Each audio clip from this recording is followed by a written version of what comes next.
Je possède cette voiture depuis 1975. J'ai malheureusement pas eu l'occasion de faire la Coupe Gordini, hélas, parce que j'étais un peu jeune. À l'époque, c'était ma voiture de tous les jours. J'ai acquis, je pense, certaines sensations sur la voiture. J'adore glisser, c'est ma passion. Ça fait partie du plaisir de conduire ce genre de voiture.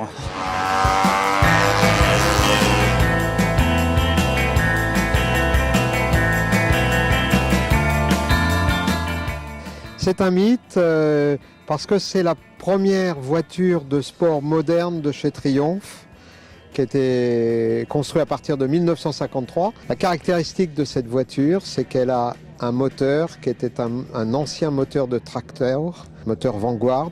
Alors, comme toutes les voitures anciennes, c'est des voitures qui méritent qu'on s'en occupe.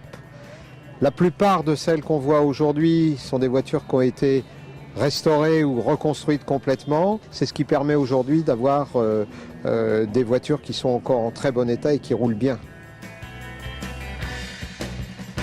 Ici, vous êtes là en 1960.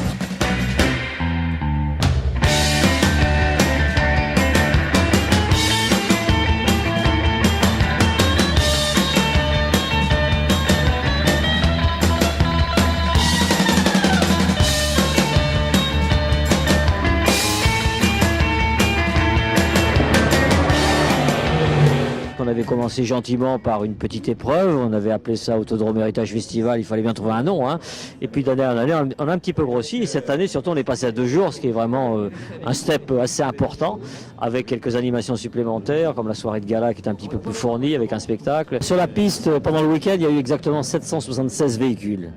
Chacun tournant avec son plateau évidemment, parce qu'il y avait quand même des différences, hein. La plus ancienne devait être de 1904. Le principal, c'est que les participants soient heureux.